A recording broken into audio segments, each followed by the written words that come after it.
Donc ça, le dîner, je vais essayer de prévoir ça pour le mois de juillet ou la rentrée, septembre-octobre. Et là, ce sera un dîner entre chercheurs, en fait, où chacun prendra ce qu'il veut, on discutera, on échangera. Ça sera un dîner vraiment d'échange. Je vais essayer de prévoir ça, juillet ou septembre, et trouver vraiment une salle et tout. Donc, pour le déjeuner, bon, chacun fait comme il veut. Il y a des restaurants, on peut pique-niquer, n'importe quoi dans des parcs s'il pleut pas. Donc ensuite, on reprend vers 1h. De 1h à 3h, je vais traiter les parties sur la géopolitique, sur aussi la manipulation de la science. Et il va y avoir l'intervention de Christine. Donc, lève-toi Christine, si tu as envie. Christine, qui représente la médecine de demain, le décodage biologique, qui soigne, qui guérit de nombreuses maladies, qui est vraiment une technique extrêmement efficace. Donc, très, très intéressant, le témoignage de Christine. Ensuite, donc, entre 15h et 15h30, on va faire une pause d'une demi-heure pour aller prendre un café et tout ça. Et à partir disons 15h30, moi je vais reprendre sur un petit peu le contrôle mental, sur la manipulation de notre réalité et sur les pièges du New Age. Alors là, c'est Léna qui va intervenir, donc sur un petit peu ses expériences qu'elle a eues, parce qu'elle a vécu pas mal d'expériences paranormales, d'expériences extraterrestres, des expériences de missing time. Donc pour un petit peu donner une idée de ce qu'est la médiumnité, de comment les entités nous manipulent, de l'intuition aussi, des choses comme ça, pour un petit peu faire le tri. Donc ensuite, on passera encore sur d'autres éléments du New Age, d'autres pièges du New Age. Et ensuite, sur la fin, il y aura Béatrice Laurent, donc, que vous connaissez parfois sous le nom de Coquelicot, qui, elle, parlera un petit peu des moyens pour se débarrasser des entités, pour chasser les entités, pour élever les vibrations. Donc, c'est une spécialiste de la voyance, c'est une spécialiste des pierres. Et puis, tout à la fin, moi, je vous parlerai un petit peu des manières de se déprogrammer de tout ça, parce que la clé, c'est la déprogrammation. Donc, c'est un vaste programme. Je ne sais pas comment on va faire pour faire tenir tout ça, mais on va bien voir, on va bien essayer. Alors, la prochaine conférence, donc, ça sera le 10 septembre, samedi.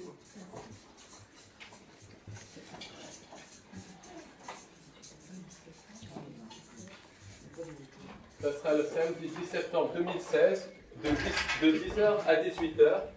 Ça aura lieu ici. Donc là, ça sera samedi 10 septembre 2016, alors au 29 rue des Trois Bornes.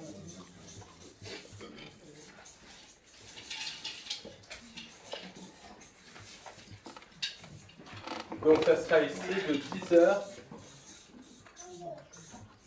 à 18h. Alors là aussi, ça sera deux thèmes qui seront totalement inédits.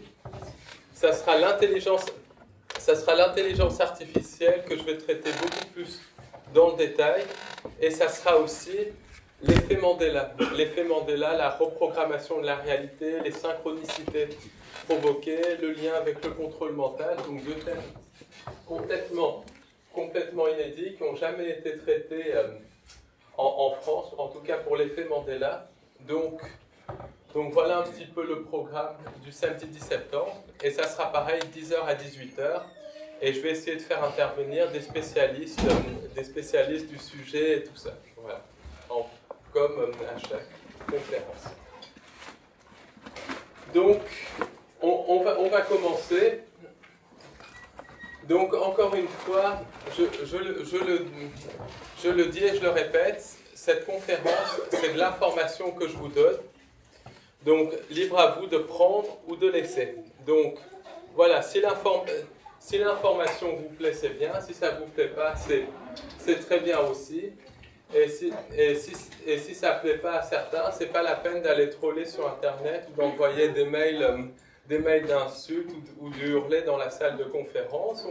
On en parle, on n'est pas là pour se disputer, on n'est pas là pour... on échange tout simplement. Voilà. Parce qu'on a eu pas mal de trollage récemment, de gens qui ont balancé des insultes littéralement sur Internet et tout. Bon, il y a des manières, si on n'est pas d'accord, on parle, on échange, et puis voilà, et libre à vous de toute façon d'être d'accord ou pas.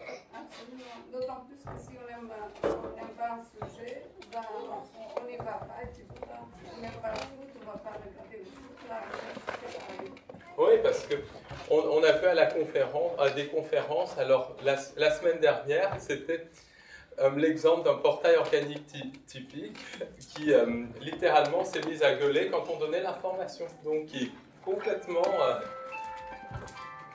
qui pète un câble quand on donne l'information. Donc bon, si ça lui plaît pas, elle a qu'à venir, et puis voilà, ou bien si elle exprime un mécontentement, elle l'exprime de manière civilisée et tout ça.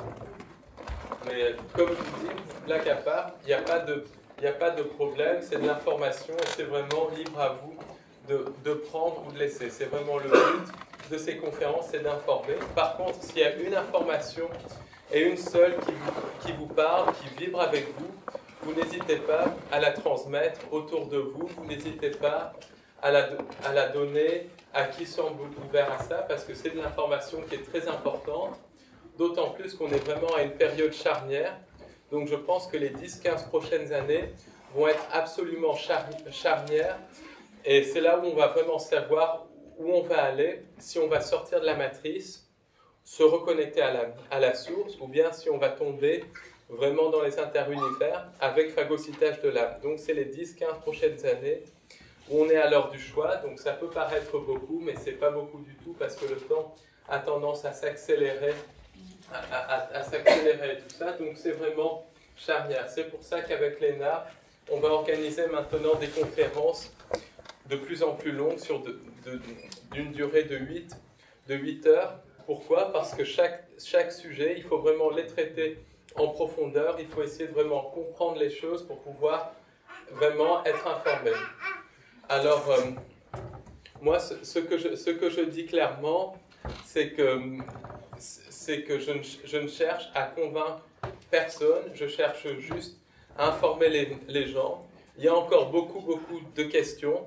Une question ouvre encore d'autres questions. Donc c'est vraiment, quand on commence à étudier ça, on se rend compte que le terrier du lapin, the rabbit hole comme ils disent en anglais, est tellement profond que voilà. On ne peut même plus en parler en mots tellement le terrier du lapin est profond. Par exemple, on a récemment découvert l'effet Mandela. Alors, l'effet Mandela, c'est les synchronicités provoquées. Et ce qui est bizarre, c'est qu'avec Léna, un jour, on était dans la montagne et on était en train de marcher, donc au mois de mai dernier.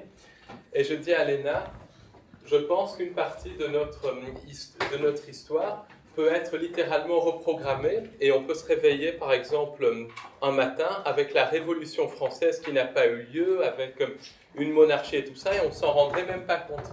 Parce qu'ils ont des technologies de reprogrammation de la réalité.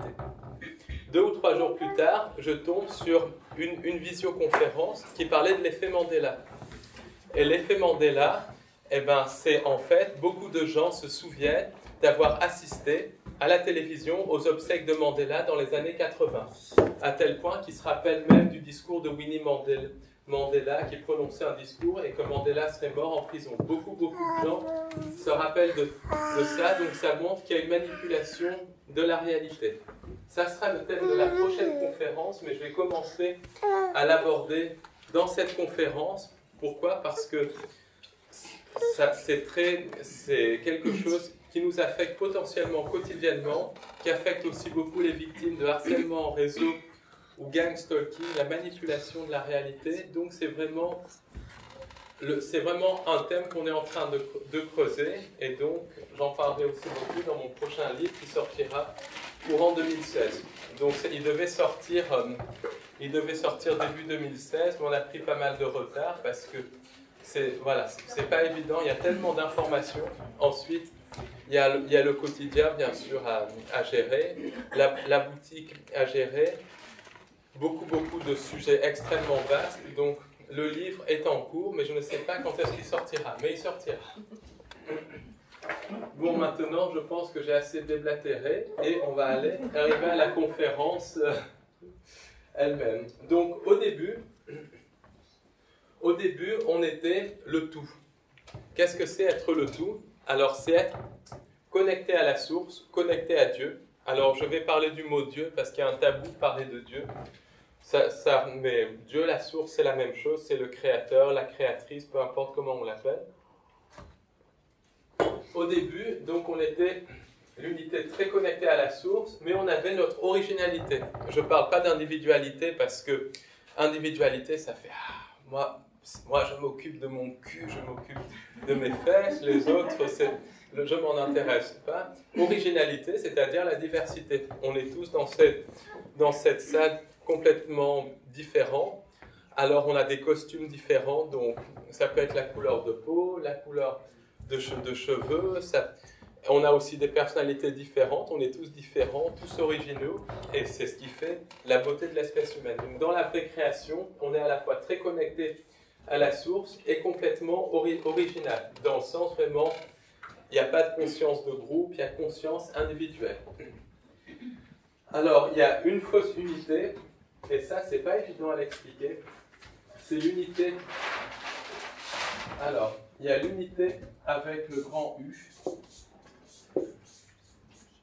qui est différent de l'unité avec un petit u. L'unité avec un grand U, c'est la vraie unité, c'est originalité. Plus forte connexion à la source. L'unité avec un petit u, c'est la conscience collective. C'est la ruche, c'est la paire de l'âme et c'est la noosphère de Teilhard de Chardin. Teilhard de Chardin, le prêtre jésuite responsable de 30 millions de morts parce que c'était le contrôleur mental de Mao Zedong, ce qu'il faut bien comprendre.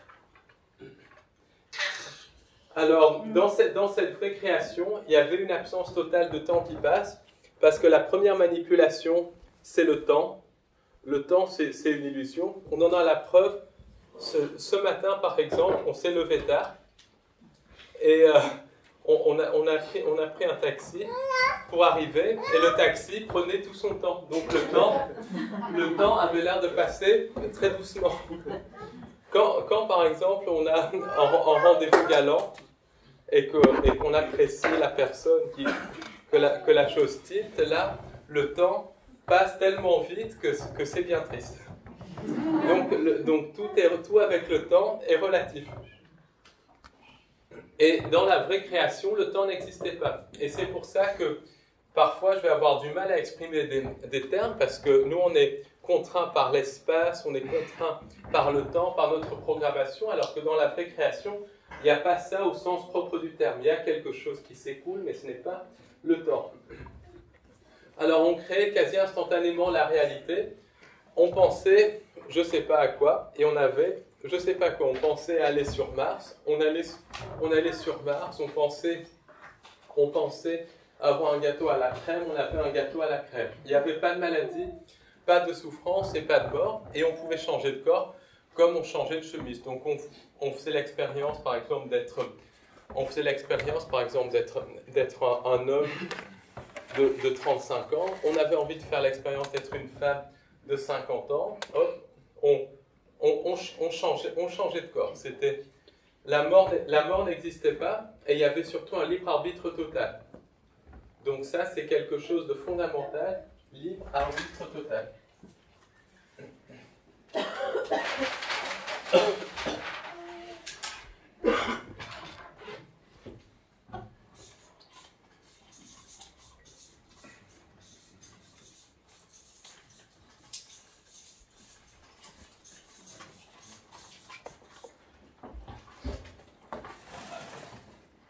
Et à un moment donné, il y a une entité qu'on peut surnommer le diable, le Satan, le démiurge, peu importe comment on l'appelle, mais j'aime bien parler du diable, pas que j'aime le diable parce que ça me fait vomir, mais dans le sens où c'est bien de donner un terme pertinent, parce que quand on dit démiurge, les déçus de la création, comme dit par exemple Claude Pratt et tout ça, ça fait gentillet, alors qu'on est en face de nous quelque chose qui n'est pas gentillet, on a en face de nous un vampire cosmique. Donc parlons clairement, disons les termes clairement. Clairement, c'est le diable. Et c'est une entité qui a choisi de couper sa connexion divine, non pas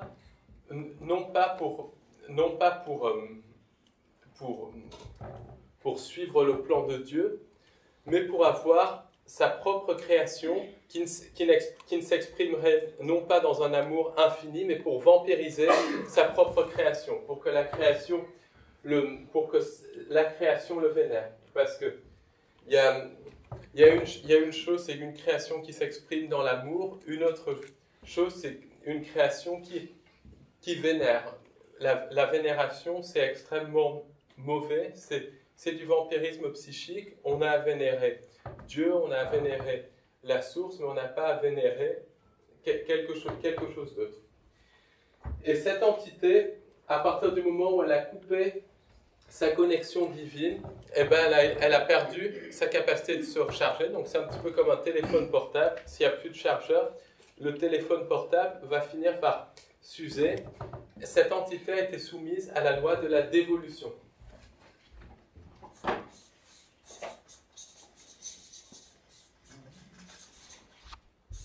En termes scientifiques, c'est l'entropie. L'entropie, c'est que tout ce qui n'a pas de connexion divine a tendance à s'user, a tendance à disparaître. Cette entité a aussi, en coupant sa connexion divine, perdu la capacité de créer. Alors on peut créer par la pensée et tout ça. Cette entité, en coupant sa connexion divine, ne peut plus créer, mais ne peut qu'imiter. Ou bien, et c'est là notre malheur quelque part, c'est qu'elle peut utiliser des entités qui peuvent créer, qui ont une étincelle divine, pour créer justement la réalité qu'elle souhaite. Donc ça, il faudra bien retenir pour la suite. Et cette entité, qui s'est coupée de la source, qui est devenue un vampire psychique, on peut la comparer à un pervers narcissique, un psychopathe cosmique. Disons les choses très clairement. Alors, comme le démiurge, le démon, le diable, l'entité, peu importe comment on appelle, je vais un peu alterner entre les mots, ne peut pas créer, elle a mis en place une fausse création, qui est en fait une horrible imitation de la vraie création. Et le but de cette fausse création, c'est d'attirer des entités qui ont une âme pour nourrir la fausse création et pour que ces âmes servent de pile à cette entité, à ce démiurge. Donc, le concept est très bien indiqué dans le film Matrix. C'est pour ça que certaines parties de la fausse création, je vais les appeler la matrice. Alors, la fausse création, justement, il y a deux parties. Alors, il y a les interunivers. Interunivers. C'est l'équivalent du bas astral. C'est l'équivalent de l'enfer. Et il y a la matrice, donc en référence au film Matrix, c'est tout simplement un terme simplifié, c'est l'antichambre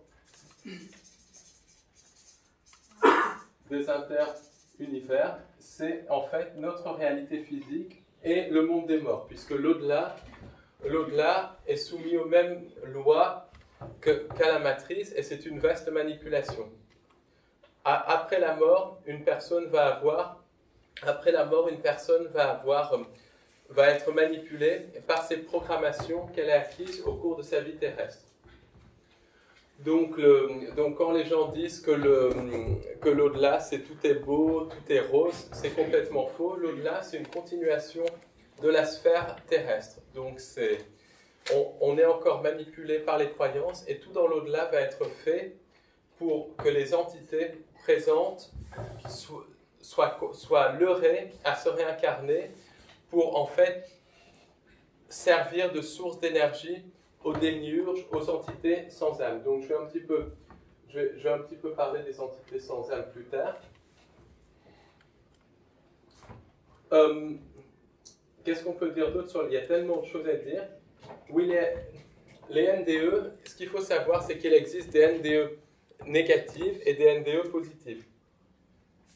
Les NDE positives, alors c'est les gens qui vont dans des paradis artificiels, donc ils pensent qu'ils sont avec les anges, qu'ils dansent avec les anges et tout, mais ils sont en fait dans un paradis artificiel, une leurre de la fausse lumière, une création de la fausse lumière, et tôt ou tard, ils vont être contraints à se réincarner dans la matrice pour entretenir le démiurge. Après, il y a les NDE négatives.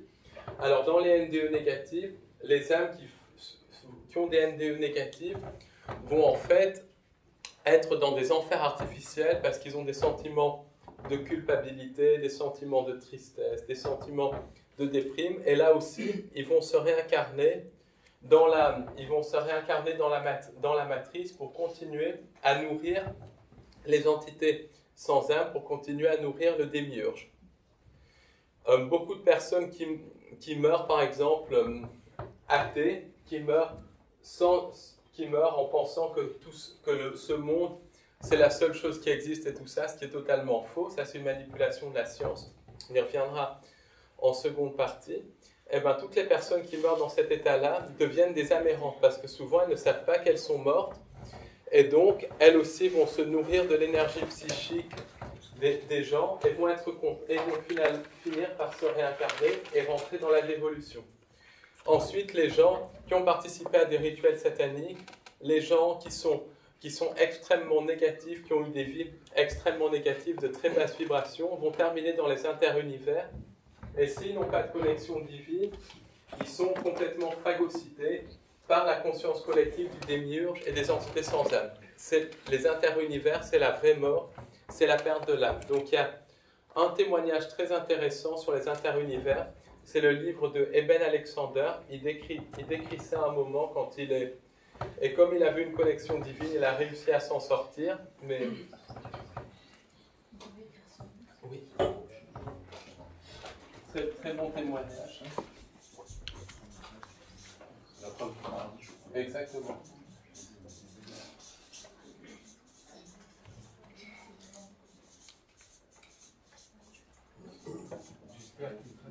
C'est en français ou en anglais? Il est en français. C'est un neurochirurgien qui était complètement sceptique et tout ça. Donc ça, c'est extrêmement important pour comprendre ça.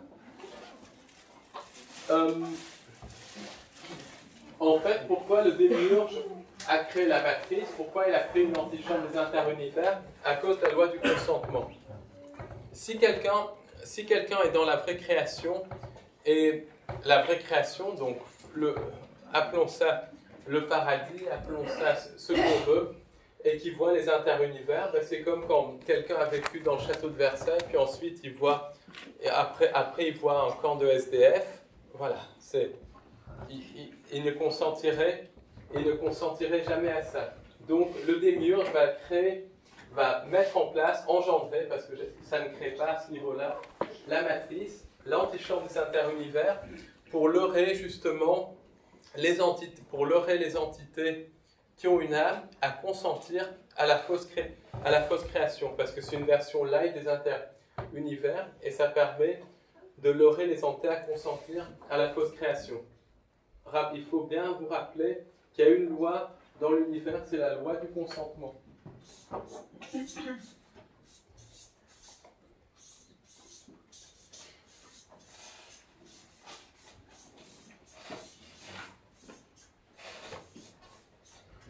Toute manipulation arrive parce qu'on y consent. Alors, pour pouvoir leurrer les entités à consentir aux interunivers, le démiurge a engendré des formes d'intelligence artificielle. Alors, on peut appeler ça, c'est les entités sans âme, et c'est ce qu'on peut appeler les djinns, les archontes, et ces entités sans âme vont en gros aller de planète en planète, même si on ne peut pas parler de planète à proprement parler, il faudrait parler de plans, vont aller de plan en plan, et vont littéralement leurrer les entités ayant une âme à consentir à la fausse création. À partir du moment où les entités qui ont une âme consentent à la fausse création, et à partir du moment où ils consentent à devenir inorganiques, c'est-à-dire où ils consentent au transhumanisme, à la fusion avec la machine, eh ben, leur dimension est phagocytée par les interunivers. Et beaucoup d'entités extraterrestres comme les grilles, les reptiliens, les insectoïdes qui collaborent avec le complexe militaro-industriel, avaient à l'origine une âme, mais ont été leurrés par les entités sans âme, par les djinns, les démons, les archontes, à consentir à la fausse création, à consentir aux interunivers et à avoir la puce, enfin à fusionner avec la machine, et c'est devenu des entités sans âme. Donc en gros, il y a les entités sans âme qui sont innées et les entités sans âme qui sont acquises. Et on est à deux doigts de basculer, de devenir comme des grilles, comme des reptiliens, des entités sans âme, reliées à une conscience collective. Donc on est vraiment à deux doigts de ça, donc il faut utiliser notre libre arbitre pour déconsentir de ça. Et c'est pour ça que je donne cette conférence constamment, que je vais la donner constamment, ces conférences, parce que les sujets vont bien sûr changer, parce qu'on a encore le temps d'agir. Ça c'est clair, on a 10-15 ans pour agir. En plus, ce qui est génial, c'est qu'il y a des gens qui commencent à se réveiller. Alors, il y a des gens qui sont dans une léthargie absolument totale et de plus en plus. Il y a des gens qui sont quasiment irrécupérables. Il y a beaucoup de PO aussi, ça je peux en parler, beaucoup de psychopathes, parce que la société engendre des psychopathes. Mais il y a aussi beaucoup de gens qui sont en train de se réveiller. Ça, c'est évident. En train de se réveiller, pas réveillés, parce que quand quelqu'un vous dit qu'ils sont réveillés, ça, c'est des gourous, danger. Personne n'est réveillé. Moi, je ne suis pas plus réveillé que vous. J'ai fait des recherches, j'ai quelques intuitions, mais je ne suis pas plus réveillé que vous. Vous n'êtes pas plus réveillé que moi. On est tous dans une période d'éveil. Éveil, c'est comme ça. On a dormi toute la nuit et on commence à ouvrir un œil. Donc, tous ceux qui vous vendent, qui sont éveillés, attention à ça, parce que personne n'est éveillé. Si on est éveillé, on n'est pas ici, on sort de la matrice. Voilà. Et il y a beaucoup de gourous qui disent « Ah oui, je suis éveillé, je suis ci, je suis ça. » Danger, danger. Et qu'est-ce qu'on peut dire d'autre? Est-ce qu'il y a beaucoup de choses? Excusez-moi, quand on a perdu notre âme, oui. On est déconnecté, est-ce qu'après, on peut se reconnecter? Il y a des gens qui arrivent. Alors, les grilles, par exemple, ou les autres races qui sont déconnectées, est-ce qu'ils peuvent y arriver à se reconnecter? C'est très difficile, mais en tout cas, pour les humains, je sais qu'il y en a qui arrivent. Les psychopathes, par exemple, il y a des psychopathes, il y a eu des études qui ont été faites sur les psychopathes et les manipulateurs pervers, et il y en a 1 sur 10 000 qui arrivent à récupérer son âme. Donc c'est faisable, mais c'est difficile. Il y a pas mal de techniques de travail sur soi. Il y a beaucoup de techniques pour entretenir la connexion divine. Je pense que si déjà on est ouvert à l'information, c'est qu'on a une connexion divine, ça c'est clair. Mais il y a pas mal de techniques pour entretenir la connexion divine et pour la faire grandir en fait. Ça, oui. Oui, tous les grilles, tous les reptiliens sont pas forcément, peut-être, c'est un petit peu comme les humains, ils sont peut-être pas tous... Oui, après c'est des termes génériques. Etc. Peut-être certains ont réussi aussi à se reconnecter. Parce que dans certaines expériences, apparemment, il y a eu quand même des bonnes expériences avec eux. Il n'y en a eu pas beaucoup, il y en a eu certaines. Ben, après c'est le terme gris, c'est comme... Terme gris, voilà, c'est ça. C'est ça. Il y a quand je parle de gris de reptiliens, c'est ceux qui collaborent avec le complexe militaro-industriel, ceux qui nous manipulent.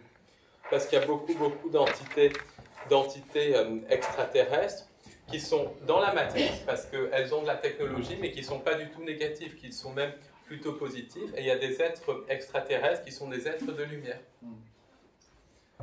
Donc, mais, très, très, très bonne remarque. Donc, en fait, c'est vraiment le but de cette vie, c'est d'entretenir notre connexion divine, l'entretenir. Et la première chose à faire pour l'entretenir, c'est l'empathie. L'empathie, tout simplement, c'est pas écraser l'autre, mais chercher à comprendre l'autre, chercher à collaborer avec l'autre, après dans la mesure du possible, parce que malheureusement, on peut pas prendre le poids du monde sur nos épaules, mais essayer dans la mesure du possible de comprendre l'autre, de donner un mot réconfortant, un geste d'amour, ça c'est de l'empathie. Alors c'est pas l'amour New Age, j'aime tout le monde, mais ensuite ils mettent des coups de couteau par derrière. C'est vraiment essayer d'avoir l'amour désintéressé. Bon, c'est pas évident parce qu'il y a toutes les programmations et tout ça, mais c'est ça l'empathie. Alors, ce qu'il faut bien comprendre aussi, c'est que l'évolution, un des leurres de la matrice, de la fausse création, c'est de faire passer l'évolution technologique pour évolution spirituelle. C'est complètement faux. Justement, les reptiliens, les gris qui nous manipulent, sont beaucoup plus évolués technologiquement que nous, mais spirituellement, il n'y a plus rien. C'est des entités qui, pour la plupart, ont perdu leur âme, et leurs âmes sont perdues dans des consciences collectives, dans une espèce de conscience collective. Donc, très peu d'évolution spirituelle. Et en fait, moi j'ai eu l'image pour la matrice, j'ai essayé d'imaginer ça, et on peut considérer que la matrice, c'est un espèce de tapis roulant à ordures qui progressivement amène les ordures vers la destruction. Alors, le tapis roulant à ordures, enfin, à ordures, c'est pas un très beau terme, mais vous voyez dans les décharges, il y a les ordures qui sont mises sur le tapis roulant et qui vont baisser jusqu'à tomber dans le feu. C'est symbolique de la matrice. C'est comme une sorte de poubelle de la création. On nous leurre à consentir à la poubelle de la création. C'est un système, en fait, quand on est dans la matrice, on est sur une espèce de tapis roulant, et si on ne fait pas quelque chose, on tombe vers la perte de l'âme. C'est comme... Enfin, vous voyez ce que je veux dire. Donc c'est vraiment un système d'évolution, et le but de notre vie, c'est de se sortir de ça par des actes d'empathie, par un travail sur nous pour élever nos vibrations, et en sortir vraiment en corps physique de toute façon. Alors la fausse création, la matrice, alors c'est une espèce d'ordinateur qu'on peut considérer comme un ordinateur de base 6. Donc 666, le chiffre de la bête, c'est le chiffre de la matrice. Par exemple, un des constituants primaires du vivant, l'atome de carbone, a 6 électrons, donc 6. Ensuite, le temps, c'est des multiples de 6, les journées de 24 heures, 6 x 4, 24. Si vous regardez un flocon de neige, le flocon de neige aura toujours 6 branches. Tout est basé sur le chiffre 6. Et sur d'autres programmes aussi, comme la spirale de Fibonacci, le nombre d'or et tout ça, c'est vraiment comme un système informatique. Le nombre d'or et tout ça, c'est un leurre aussi. C'est un leurre complètement. C'est un leurre. Oui, après c'est des choses qui ne sont... C'est en elles-mêmes, c'est un peu comme l'astrologie, c'est des choses qui s'appliquent quand on est dans la matrice. Quand on est en dehors de la matrice, ça ne s'applique plus. Voilà, c'est pas négatif en soi, mais ça reste dans la matrice. Ça, c'est assez compliqué. Toutes les lois, en fait. Voilà, toutes les lois. Ça s'applique pour la matrice. L'analogie et tout ça, c'est vraiment appliqué. C'est quand tu dis qu'ils ont construit les cathédrales, tout ça, avec le nombre d'or et tout ça. Bah, tout ça, le nombre d'or, ça se limite à la matrice, c'est une construction qui est artificielle. Et les cathédrales, bon, il y en a qui ont des énergies plutôt positives, mais il y en a beaucoup. C'est fait pour vampiriser les énergies. Hein. D'accord, comme les pyramides. Exactement. Ouais. Pyramide, c'est pas du tout positif. Ouais. C'est pas du tout positif. Après, il y en a qu'on peut charger positivement. On peut charger des pyramides en pierre positivement, mais les pyramides d'Égypte, c'est pas du tout positif. C'était des tombeaux. C'était des tombeaux à la base. Il y a des bases en plus extraterrestres. Oui. En dessous, c'est des systèmes aussi qui émettent des énergies libres, qui n'étaient pas utilisées pour le bien, mais qui étaient utilisées pour manipuler les énergies, pour manipuler la Terre, pour mettre en place la matrice. Il y a une théorie qui dit que les grilles, ce serait nous dans le futur, et qui seraient revenus pour changer le passé, parce qu'ils savent que dans le futur, ils ont foiré. Qu'est-ce que vous pensez de ça? Alors cette théorie, je pense pas que ça. Pour moi, en tout cas, je pense pas que ça soit ça. Par contre, je pense que dans le futur, le vrai dans cette théorie, c'est que si on consent au transhumanisme, si on consent à la puce, on deviendra comme des grilles. Donc, il y aurait plusieurs sortes de grilles. Ah oui, c'est après. Une sorte, et c'est cela que c'est dans les dialogues de sang dégénération. Après, c'est vrai que c'est très complexe et tout ça, mais effectivement, dans le futur, si on consent à la puce, si on consent au transhumanisme, on peut devenir comme les grilles. Donc après, voilà, c'est possible. En tout cas, les grilles dont je parle sont tous sauf humains. Mais après, si on consent au transhumanisme, on n'est plus humain non plus. C'est une possibilité. Alors, ce qu'il faut comprendre, et c'est là justement où va intervenir le travail de Christine, qui permet d'améliorer notre corps physique, qui permet de nous améliorer dans la matrice, c'est que cette matrice, c'est une construction holographique solide. Alors, solide, encore une fois, c'est une illusion, mais c'est bien on est programmé à penser que c'est solide, c'est pour ça que je parle d'hologramme solide. Après, il y a des connards sur Internet qui balancent des insultes parce qu'on parle d'hologramme solide, mais bon, il faut bien appeler un chat un chat. C'est prouvé scientifiquement par l'acier marin. Oui, c'est ça. Mais c'est scientifiquement prouvé.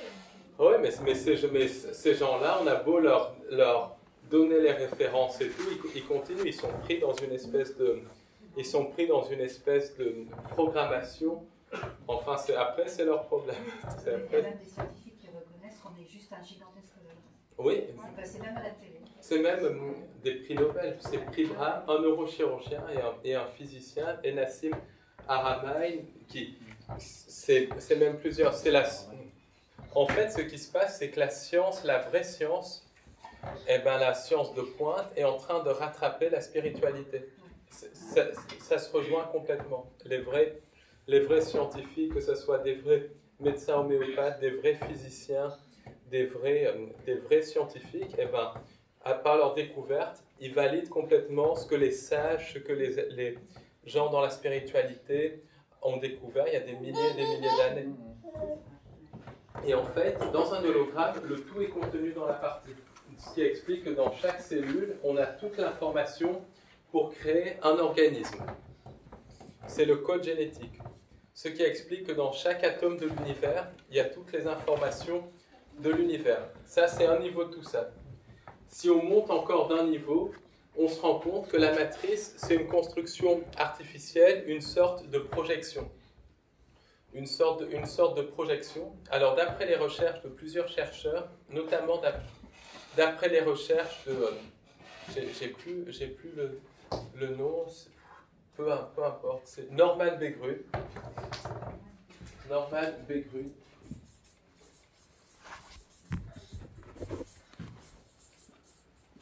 Un scientifique, et d'après les recherches de David Icke aussi, qui est, contrairement à ce que disent beaucoup, un très très bon chercheur, très ouvert d'esprit et tout ça. Simplement, les gens sont jaloux de lui parce qu'il fait passer son message et parce qu'il n'a aucune colère, aucune haine. Mais bon, ça c'est... Oui, parce que quand on commence à parler de chercheurs comme David Icke, comme Fritz Springmeier et tout ça, tout de suite les gens vont les attaquer et tout ça, alors que c'est des grands bonhommes qui ont fait une recherche, qui ont souffert pour ça. Donc moi, j'estime que attaquer des gens, des chercheurs où on voit, parce qu'il y a des faux, on va y venir, mais il y a des chercheurs, on le voit quand ils parlent, quand ils donnent une information, on le sent qu'ils ont ça en eux, qu'ils aiment ce qu'ils font et tout ça. Et attaquer des gens comme ça, je trouve que c'est horrible, que c'est très mauvais. Après, il y a des faux chercheurs où c'est business, on y reviendra à la fin, et c'est d'autres choses aussi. Mais juste pour dire que Norman Desgrues, David Icke et aussi un certain Troy McLeod, je crois, je ne sais plus son nom, eh ben, ils ont découvert que notre réalité était projetée depuis la Lune et depuis la planète Saturne. Donc en gros, c'est une énorme projection, comme un espèce de planétarium cosmique. Et chaque planète a sa propre projection. Et en fait, ce qui se passe, c'est que quand on se déplace, par exemple, vers Alpha du Centaure, tout l'espace est une projection. Donc quand on se déplace vers Alpha du Centaure et qu'on dépasse une certaine vitesse, on ne va pas se déplacer dans l'espace, mais on va passer dans une autre dimension. En fait, techniquement, quand on parle d'extraterrestre, il faudrait parler d'extradimensionnel. Il y a même des chercheurs qui pensent que le système solaire qu'on voit, donc la planète Mars et tout ça, c'est une vaste projection. Eh bien, pourquoi pas? Et en fait, toutes les expériences de personnes qui ont été sur Mars, qui témoignent, elles n'auraient pas été sur Mars, la projection, mais elles seraient passées dans une espèce de dimension en se dirigeant vers Mars. Parce que tout laisse à penser que notre réalité est une immense projection, ce qui explique qu'il y a beaucoup de manipulations autour de la conquête spatiale et tout ça. En tout cas, il y a un Australien qui s'appelle Crow comme un corbeau, 777, c'est son pseudonyme, qui est un astronome amateur qui a tourné pas mal de vidéos et il montre que la Lune est un hologramme. Il montre une espèce d'onde qui traverse la Lune par périodicité. C'est très intéressant de voir. Lui, il ne tire pas de conclusion, mais il démontre que vraiment tout est hologramme, que tout est illusion. Pro 777. Et même d'après beaucoup de chercheurs, le Soleil serait un vortex, un passage entre les dimensions, ce qui explique que beaucoup d'ovnis ont été vus en train de sortir du Soleil. Donc il y a pas mal de photographies d'ovnis officiels qui sortent du Soleil, parce que c'est un passage dimensionnel, et tout ça, c'est scientifiquement prouvé par la théorie de l'univers électrique, c'est-à-dire que tout est électrique autour de nous, que tout est plasma, et donc que le Soleil ne serait pas une boule en fusion de 7 ou 8 000 degrés, 15 millions de degrés au centre, mais ça serait un plasma avec une température d'une centaine de degrés. Donc c'est la théorie de l'univers électrique, vous tapez ça sur Internet, il y a pas mal de publications scientifiques officielles, et ça explique beaucoup de choses sur la nature de l'univers, les choses comme ça. Et qu'est-ce qui amènerait la chaleur? La chaleur, ça serait le frottement. La rotation de la Terre. Les effets de frottement dans l'atmosphère. Il y aurait des effets de frottement et tout ça. Après ça, je ne suis pas spécialiste de cette théorie, mais les scientifiques l'expliquent bien par un effet de frottement, par un effet d'excitation des gaz et tout ça. Oui. En ce qui concerne les rêves conscients dans l'astral, est-ce que c'est un plan également soumis à ce type de réalité, en fait, d'hologramme? Le fait de sortir. Oui, le monde astral, c'est une continuation de l'hologramme. Après, il y a voyage astral et voyage astral. Il y a des gens qui font du voyage astral qui sont dans le monde astral, donc qui est une continuation de l'hologramme. Ensuite, il y a des gens qui font des expériences de reconnexion à la source, où ils se sentent à la fois eux-mêmes, mais à la fois au cœur de tout. C'est des expériences mystiques, et ça, c'est des reconnexions à la source. Simplement, les programmations sont tellement fortes que ça ne dure pas très longtemps. Et On arrive d'anticiper par exemple des choses grâce à des voyages comme ça. Bien sûr. Même un voyage astral classique, beaucoup de médiums vont prévoir l'avenir par l'intermédiaire du contact avec les morts. Alors pourquoi? C'est pas que les morts ont plus de sagesse que nous parce qu'ils sont encore programmés, mais le temps dans l'astral coule différemment. Voilà, c'est ça. Ce qui explique. Et les morts d'ailleurs n'ont aucune notion du temps. Quand il y a des communications médiumniques, les morts n'ont pas de notion du temps. Ils vont annoncer des choses, par exemple, dans peu de temps, et ça arrive, mais 2 ou 3 ans après, parce qu'ils n'ont pas cette notion du temps. Parce que le temps, c'est vraiment quelque chose de relatif en fonction des dimensions. Alors, en tout cas, il y a de très nombreuses races d'extraterrestres qui nous visitent, qui nous manipulent aussi. Pourquoi? Parce que la matrice, elle n'est pas limitée à la Terre et au système solaire. C'est quelque chose qui se propage. C'est comme un espèce de cancer cosmique qui se propage de planète en planète. Et je vais un petit peu vous donner le mécanisme de cette propagation. Et après, on va passer à d'autres choses. Oui, très important. Et ça, je vais rejoindre votre remarque. Il y a beaucoup d'extraterrestres qui nous visitent. Ça, c'est clair. Il faudrait même techniquement parler d'extradimensionnels plutôt que d'extraterrestres. Mais bon, c'est à peu près la même chose. Quand ils sont dans notre réalité, ils sont aussi physiques que nous. Après, ils ont des technologies pour manipuler l'astral et tout ça. Alors, il y a les extraterrestres négatifs. Alors, c'est ceux qui collaborent avec le complexe militaro-industriel, qui nous manipulent. Ensuite, il y a les extraterrestres neutres.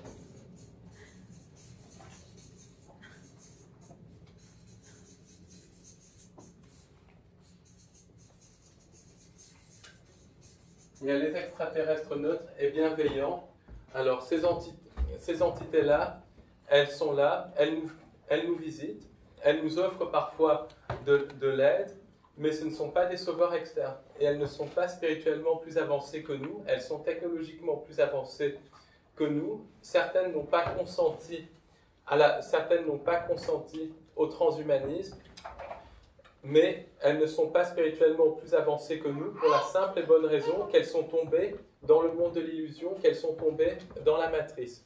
Donc, elles peuvent nous apporter certaines aides, mais ce n'est pas du tout des sauveurs. Après, il y a les êtres de lumière. Alors, les êtres de lumière, de la vraie lumière, c'est encore autre chose. C'est des entités qui ne sont jamais tombées dans la matrice ou qui ont réussi à sortir de la matrice. Alors, ces entités-là ne restent pas dans notre dimension physique pendant très longtemps parce que la matrice, c'est comme un piège, ça happe et elle tomberait dans l'oubli. Elle reste quelques temps, en fait, dans notre dimension physique, quelques minutes, ou bien elles communiquent par télépathie, et très souvent, leur communication, c'est une communication qui est très discrète, parce que c'est beaucoup plus fluide que toute la programmation, que tout le contrôle mental, mais c'est des intuitions très fortes qu'on reçoit, c'est des communications, quand on les sent, et c'est très difficile de les sentir, on sait qu'elles sont bonnes, on ressent qu'elles sont bonnes, et elles confortent très souvent ce que pense notre vraie âme, notre vraie personnalité. C'est les êtres de lumière. Encore une fois, les êtres de la vraie lumière ne sont pas des sauveurs, c'est des aides, mais pas des sauveurs. Et c'est vraiment à nous d'élever nos vibrations pour aller vers eux, et pas à eux de baisser leurs vibrations pour aller vers nous. Ça peut arriver, mais c'est exceptionnel. C'est exceptionnel. Et toutes les entités qui vont dire « on est là pour vous sauver, on va vous faire évoluer et tout, danger, danger, danger ». Déjà, pour sortir de la matrice, ce n'est pas une évolution à proprement parler, puisque la vraie création a toujours été là. Tous les termes d'évolution, c'est des termes de la matrice, littéralement. Donc, attention à ça. Donc, le schéma, comment on est tombé dans la matrice? Alors, c'est un schéma que j'ai essayé de résumer au maximum. Une question. Oui. Quand on parle de de l'ascension, est-ce que ça a un lien sur le fait qu'on sorte de la matrice? Alors l'ascension, il y a beaucoup de manipulations autour de ça. Il y a des fausses ascensions, des entités extraterrestres négatives qui vont nous faire ascensionner, nous faire sortir de là et tout ça, mais c'est complètement faux. Hein. Ça, c'est vraiment pour la mise en place d'un gouvernement mondial, pour aussi nous amener dans d'autres dimensions, mais pas du tout positives. L'ascension, la vraie, c'est quand on sort de la matrice, encore physique, pas un travail sur nous et tout. Ça, c'est ce qu'a fait le Christ, en gros. Une ascension christique, en fait. Voilà, c'est ça. Mais l'ascension dont il... Oui. Est-ce qu'on peut devenir un être de lumière? Ah oui, on a tous le potentiel, complètement. Complètement. Si on entretient la connexion divine, il n'y a aucun problème. Après, ça ne va pas être immédiat, ça ne va pas tomber du ciel. C'est sur des vies parfois. Il y en a qui ont des illuminations, des vraies illuminations immédiates, mais c'est rare. Mais on ne revient pas après. Non, après on ne revient pas. Sauf si on consent pour venir aider, pour transmettre un message et tout ça. Les avatars, en fait, les avatars qui ont cette... Ouais, c'est ça. Mais est-ce que c'est la fin, la terminaison d'être l'être de lumière? Après, oui, quand on est dans la vraie création, après, c'est même pas la fin, c'est le commencement, c'est tout. Il n'y a pas de c'est le tout, c'est le tout. Après, on peut tomber, mais on peut remonter. C'est pour ça que je donne les conférences. À mon niveau, j'essaie de donner un peu l'information. Voilà, après. Et au niveau de la mort, elle n'existe pas en tant que...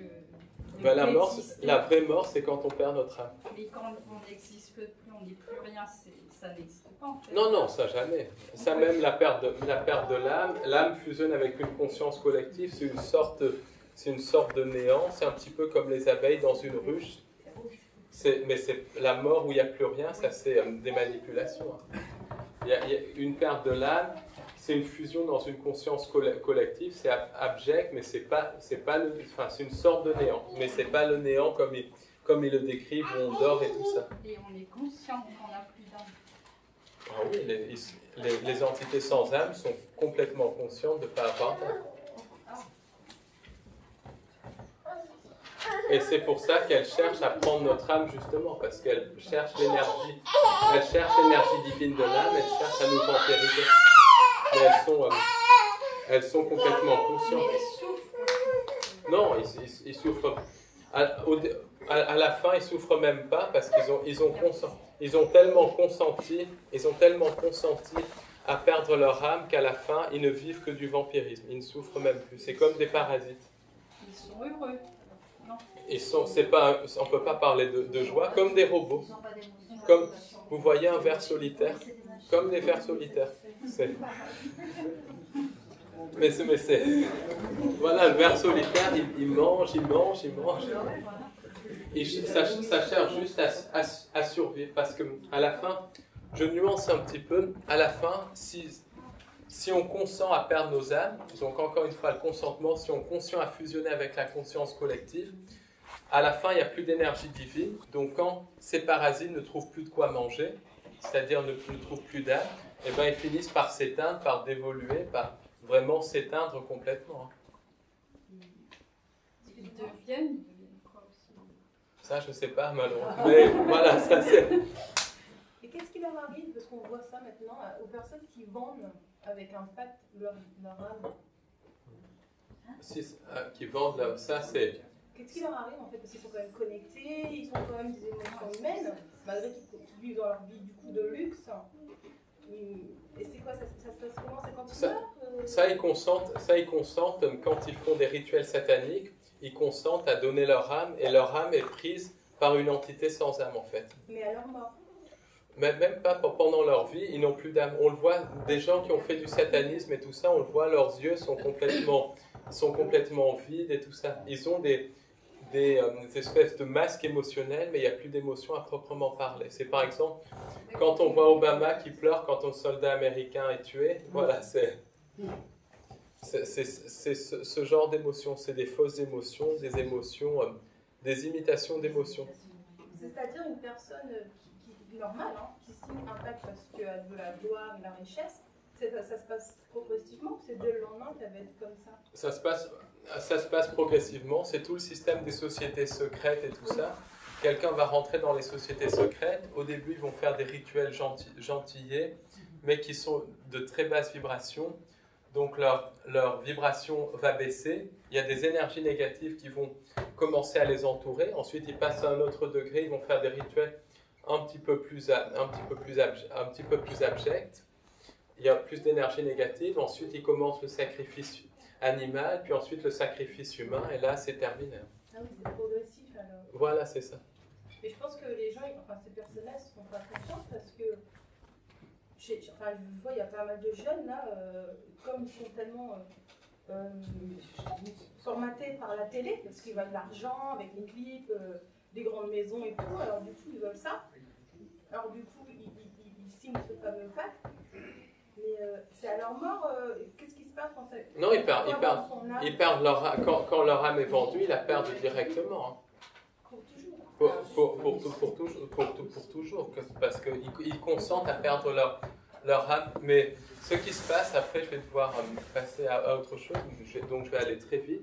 Ce qui se passe dans ces cas-là, c'est que les gens doivent consentir. Donc d'une manière ou d'une autre, le démon, les entités sans âme, vont leur montrer les conséquences de tout ça. C'est un peu le but des films aussi, ils montrent le nouvel ordre mondial à cause de cette loi du consentement. Donc ils ne font jamais ça sans connaissance de cause, ils sont peut-être leurrés à consentir, mais d'une manière ou d'une autre, ils connaissent, ils connaissent ce qui va se passer.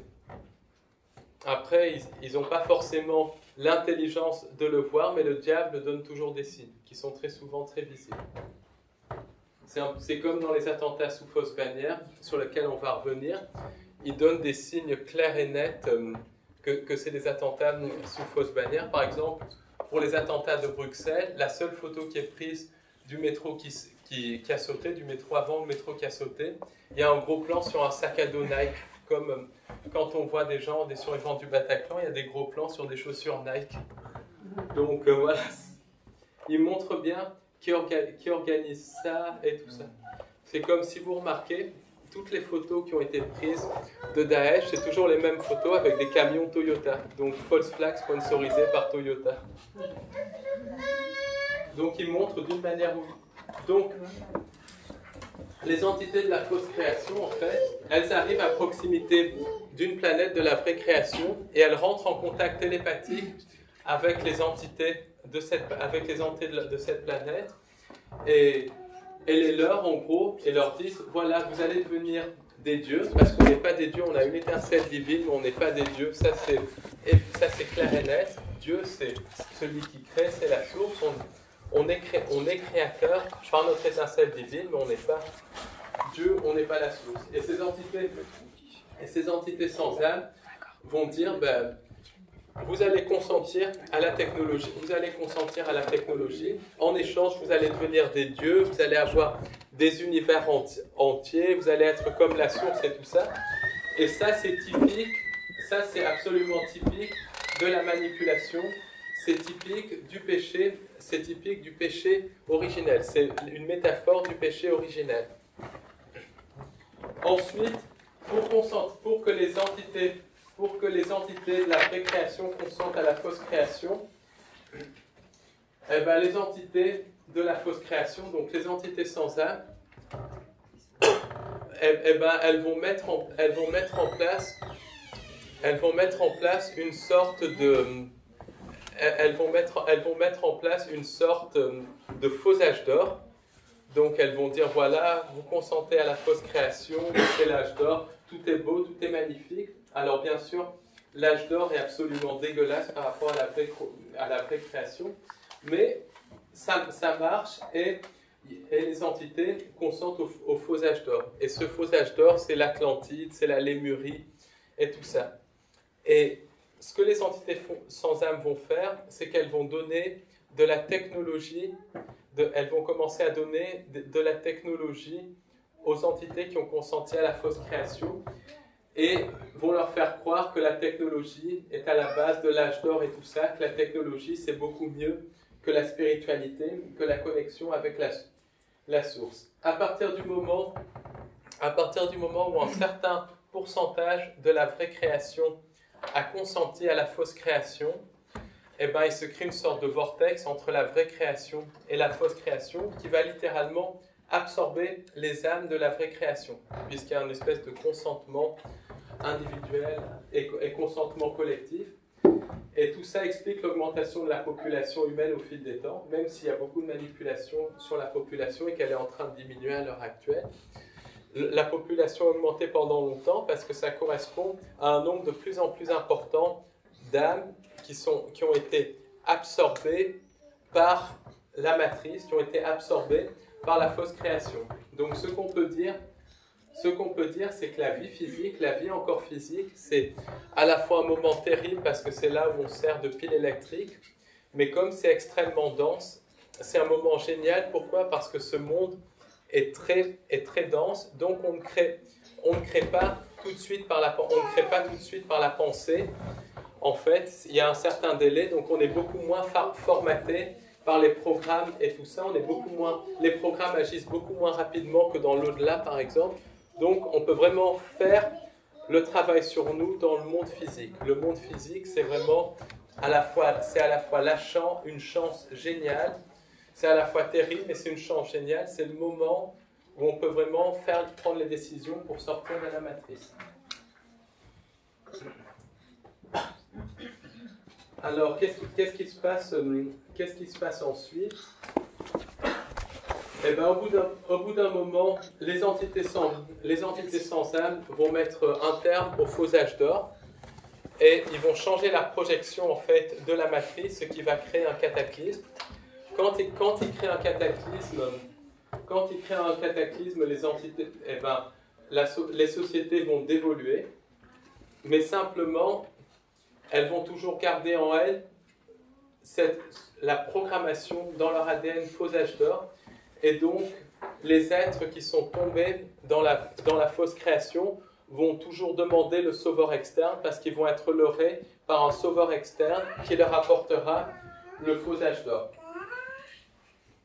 Alors, à partir du moment où le cataclysme est mis en place, donc le cataclysme c'est la fin du faux âge d'or, le début de la matrice à proprement parler, et ben, donc, la chute, c'est en plusieurs étapes. Première étape, c'est le faux âge d'or.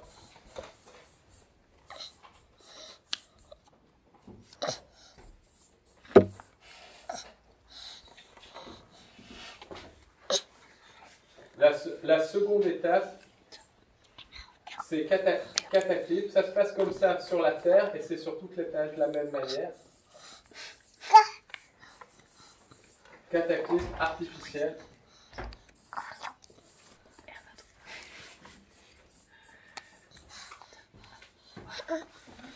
Création du subconscient.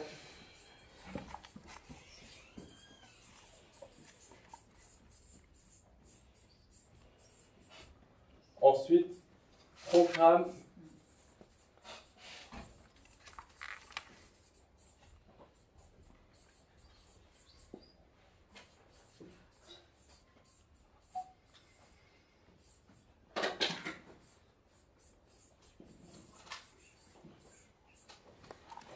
Création du programme faux sauveur externe pour que les gens donnent toujours leur énergie pour avoir à nouveau ce faux âge d'or. Et ensuite, c'est mise en place de la matrice, donc de la réalité physique à proprement parler, telle qu'on la connaît.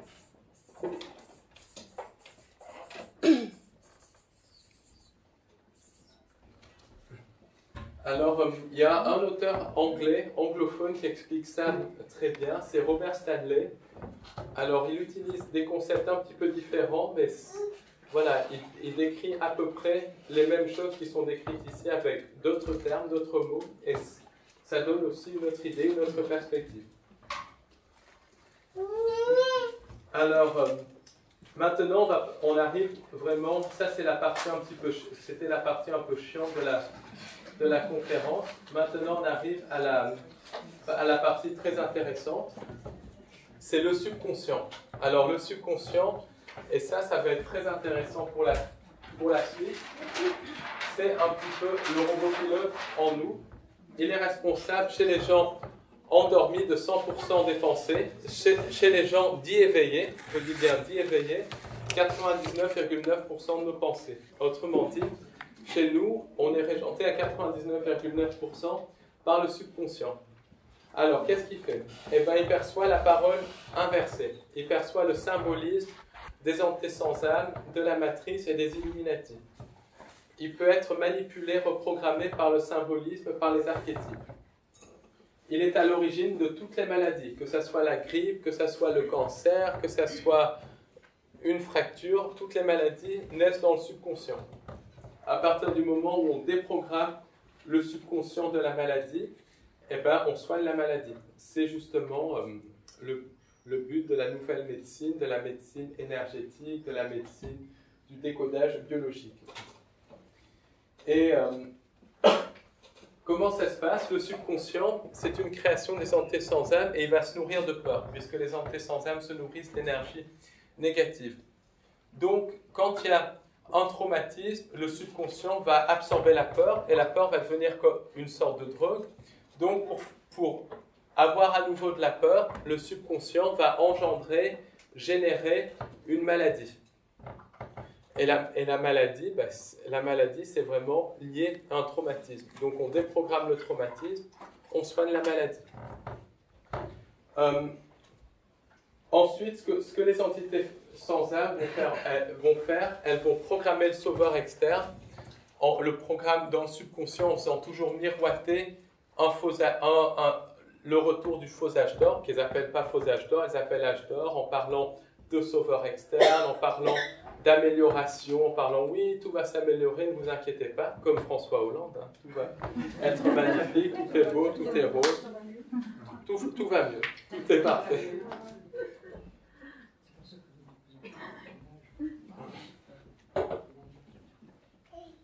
Alors, les entités sans âme, comme elles sont dans les interunivers, elles vibrent extrêmement bas, donc elles ne peuvent pas rester très longtemps dans notre environnement, elles peuvent rester simplement quelques heures dans notre environnement, et elles vont utiliser la possession pour régenter le troupeau humain. Elles peuvent aussi séjourner plus longtemps dans des bases souterraines, dans la terre creuse, qui est une continuation des interunivers, qui est une continuation en fait des interunivers, du cœur entre guillemets, j'aime pas parler du mot cœur, mais du centre de la fausse création. Alors la possession, justement, n'importe qui peut être possédé. La possession, mais il y a des génotypes qui peuvent être possédés beaucoup plus facilement que d'autres, ceux qui ont plus de gènes d'entités sans âme que les autres humains.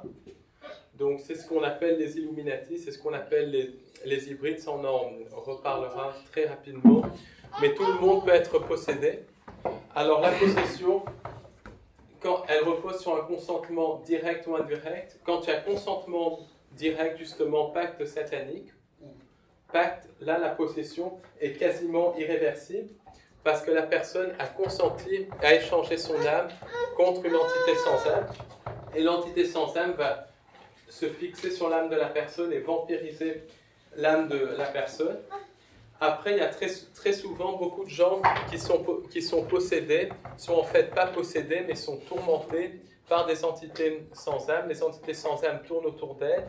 C'est des gens qui ont fait de la magie noire, c'est des gens qui sont dans les sociétés secrètes, mais qui n'ont pas encore consenti au satanisme, qui n'ont pas encore consenti à vendre leur âme, littéralement. C'est ce qu'on peut appeler une possession partielle. Et ça concerne aussi la possession partielle, ça concerne les gens qui sont dans un état de vibration très bas. Par exemple, quelqu'un qui est déprimé va avoir des entités sans âme qui vont tourner autour d'eux, qui vont parfois prendre le dessus sur eux, mais ce n'est pas une possession totale, c'est une possession partielle. La personne est plus tourmentée. Et les entités sans âme, alors dans les derniers degrés vraiment de cette possession partielle, vont essayer de leurrer la personne à consentir à perdre son âme. Et là, ça peut devenir une possession totale.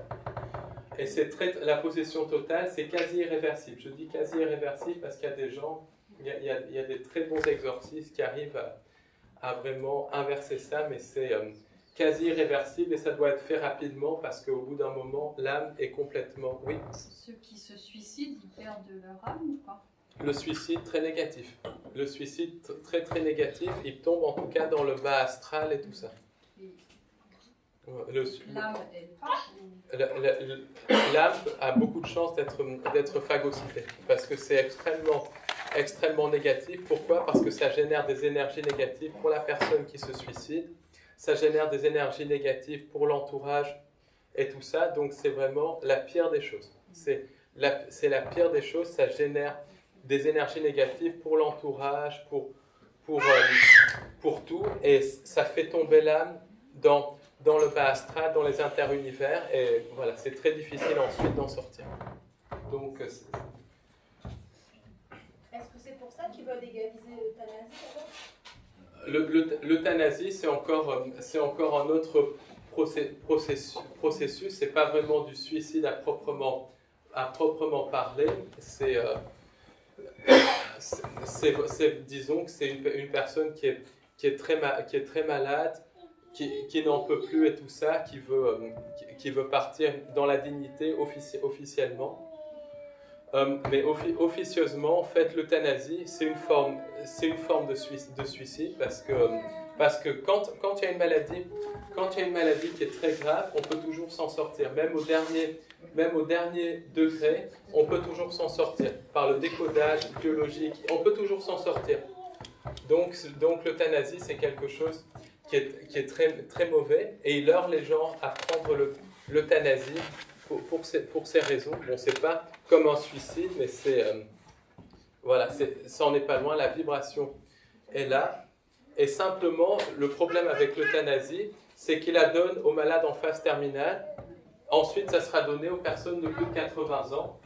Ensuite, ça sera donné aux gens qui ont des pathologies cardiaques ou des cancers totalement guérissables. Ensuite, ça sera donné aux plus de 60 ans.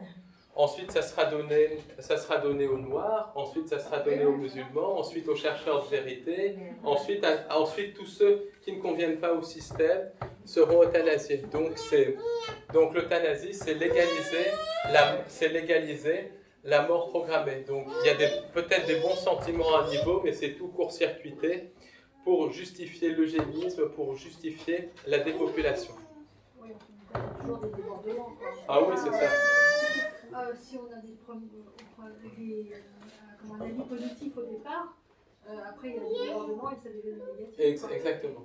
Mais pour les animaux, par exemple, si on a recours à l'euthanasie, parce qu'ils sont en phase terminale, pour les animaux, c'est terrible parce qu'un animal peut s'en sortir aussi. Même en phase terminale? En phase terminale, il y a eu des cas. Je vais vous raconter une petite anecdote. Il y avait quelqu'un que je connaissais qui avait une petite chienne qui avait 15 ans, et tout d'un coup, elle s'est réveillée avec l'arrière-train paralysé et tout ça. Il l'a portée chez le vétérinaire pour l'euthanasier. Après, il s'est dit, je ne peux pas faire ça. Il a demandé au vétérinaire, est-ce que vous connaissez quelqu'un qui peut faire quelque chose? Je ne veux pas que vous l'euthanasiez. Le vétérinaire lui dit, non, il n'y a personne, c'est incurable. 15 ans, c'est incurable et tout ça. Et après, il cherche dans ses contacts, il dit, si vous y tenez vraiment, il y a un vétérinaire qui est basé à Montrouge ou Maison-Alfort, mais je sais plus où, qui a une technique pour soigner ça. Mais ça marche, c'est des animaux beaucoup plus jeunes, il n'y a aucune chance que ça marche pour votre petit chien et tout ça. Il va chez l'autre vétérinaire, et il le traite, un traitement qui n'est pas reconnu, mais qui est très efficace pour justement soigner les arrière-trains paralysés. Le chien se remet à remarcher, il a vécu encore 5 ans. Donc voilà, tant qu'il y a de la vie, il y a de l'espoir. C'est ça. Mais les animaux, ils prennent nos maladies. Oui. Et ma copine, son chien allait mourir, je l'ai amené chez un thérapeute qui avait des ondes scalaires, et elle l'a guéri. Oui, et il allait mourir, le chat. Et même très vieux, après, au bout d'un moment, il y a la loi de la dévolution, mais même très vieux, les animaux peuvent être soignés comme cette. Mais c'est soigné comment, par soin? Comment il a soigné? Alors, en fait, il lui a fait une sorte de greffe de cellules souches, mais une technique qui est russe, qui repose sur une injection d'un facteur de croissance et de cellules souches. C'est tout à fait allopathique, mais c'est un des rares exemples de bonne allopathie, sans effet secondaire et tout ça. C'est une technique qui est pratiquée en Russie et en Ukraine et qui fonctionne même chez les humains, mais qui est interdite en Europe. Les personnes qui se suicident, est-ce qu'elles se réincarnent après? Et le fait de se réincarner, est-ce qu'elles n'ont pas encore la possibilité finalement de retrouver, d'aller vers la lumière, quoi? Alors là, ce que j'ai eu deux versions contradictoires. Il y a des gens qui se suicident, qui pour moi tombent dans qui tombent dans les interunivers et qui perdent vraiment leur âme et qui ont beaucoup de mal à s'en sortir. Avec aucune possibilité de revenir. Il y a toujours des possibilités, mais c'est beaucoup plus difficile. La possibilité, elle est là. Elle est là. Après, il y a des personnes qui eux se suicident, qui ont encore une connexion divine et qui arrivent à s'en sortir. Là, ces gens-là vont se réincarner, mais s'il leur restait par exemple 10 ans à vivre, eh ben, ils mourront dans la prochaine vie à 10 ans. Donc voilà, c'est deux cas. Mais peut-être elles feront dans les 10 ans peut-être la connaissance de quelqu'un qui les ramènera ou les reconnectera aussi. Il y a des possibilités après, mais en tout cas c'est quelque chose de très négatif, très mauvais.